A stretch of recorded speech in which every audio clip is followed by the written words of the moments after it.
वो उससे सर क्या कहेंगे कि भाई आप किसी और इंस्टीट्यूट में जाइए और वहाँ जाकर अपनी बात रखिए कि आप बड़े अच्छे बोलते हैं, बड़ा अच्छा पढ़ते हैं, या कंपटीशन में अगर आपने पार्टिसिपेट किया हो।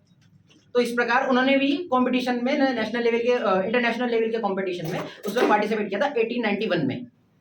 और अपने व्यक्तित्व से उन्होंने युवाओं को, जो हमारी यूथ है, आपकी एज के बच्चे हैं, मेरी एज के बच्चे हैं, अमन जी की एज के बच्चे हैं, यानी 35 एज तक के जो बच्चे हैं, उन्हें काफ़ी कुछ सिखाया, उन्हें काफ़ी कुछ अपने विचारों से, जो उनके थॉट्स थे, उनकी बात थी, उनसे उनके मार्गदर्शन करने का कार्य किया।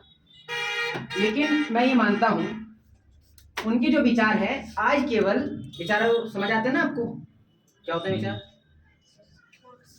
थॉट्स। ठीक है, अच्छी बात है, आपको समझ आ रहा है, क्योंकि मैं ज़्यादा शुद्ध हिंदी का प्रयोग करता हूँ तो कभी मैंने कहा सर के ऊपर से जारी हो बातें।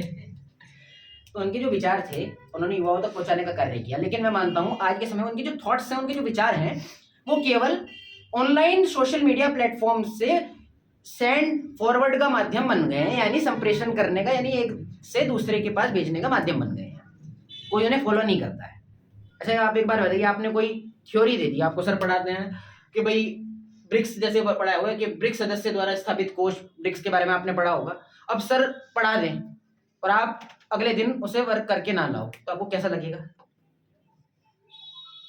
या आपके सर को कैसा लगेगा? आपको पहले तो ये लगेगा हाँ भाई, क्योंकि आपकी एज कम रहेगी, कि हाँ भाई ठीक है हम बच गए। सर को बुरा लगेगा। बाद में जब आप बड़े हो जाएंगे आपको समझ आ जाएगा कि हाँ भैया उस समय जो हमें सर पढ़ाया करते थे हमें वो कार्य करने चाहिए थे। सर को बड़ा बुरा लगेगा। क्यों? क्योंकि उनके जो यूथ है, उनके जो बच्चे हैं, वो कार्य अपना ढंग से नहीं कर रहे हैं। तो वही चीज आज है, उन्होंने विचार तो बहुत पहले दे दिए, युवाओं को बढ़ाने का कार्य किया, युवाओं के संदर्भ में बहुत सारी बातें बताई, लेकिन आज उनके विचारों को फॉलो नहीं किया जा रहा। और यही कारण है कि आज हमारे युवा गलत दिशा में भटके हुए हैं। आपने देखा होगा, आप सब पढ़ाई भी करते हैं, आप तो पढ़ने वाले लग रहे हैं सारे। आपने देखा होगा काफी सारे बच्चे ऐसे ही घूमते फिरते मिलेंगे, आवारागर्दी करते हुए मिलते हैं। क्या कारण है? क्योंकि ना तो वो अपनी शिक्षा को महत्व देते हैं और ना अपने महापुरुषों को महत्व देते हैं। जब आप अपने महापुरुषों को, उनके विचारों को, उनके थॉट्स को भूल जाते हैं ना, तो अच्छी अच्छी बातें सीखना बंद हो जाता है। और जब अच्छी अच्छी बातें आप सीखेंगे ही नहीं तो आपका विकास कैसे हो पाएगा? उन्होंने धर्म के ऊपर बड़ी अच्छी बातें कही। आप में से अगर मुझे बताएं, तो ज़्यादा लंबा नहीं करूंगा, सिर्फ एक छोटी सी बात कहकर अपनी बात समाप्त करूंगा। आप मुझे बताएं धर्म का मतलब क्या होता है? किसी को पता हो? हाँ, रिलीजन। नहीं, इसकी डेफिनेशन अगर मैं कहूँ, मैं बताऊँ। ठीक है, धर्म का इंग्लिश मतलब आपने बताया रिलीजन। रिलीजन की, वैसे रिलीजन और धर्म अलग अलग चीज़ें होती हैं। धर्म की जो रियल डेफिनेशन है उसमें यह है कि धारण करने वाला, यानी जो हमने धारण किया हुआ है। अभी जैसे मैंने ये जैकेट धारण की हुई है ना, तो इसी प्रकार जो चीज़ धारण की जाती है, धारण करने वाला यानी हमारा धर्म हुआ। तो उन्होंने धर्म के ऊपर बड़ी अच्छी बात कही। अब हम मनुष्य हैं तो हमारा धर्म क्या हुआ? हमारा धर्म हुआ मानवता। एक आग है, फायर है, उसका धर्म क्या हुआ?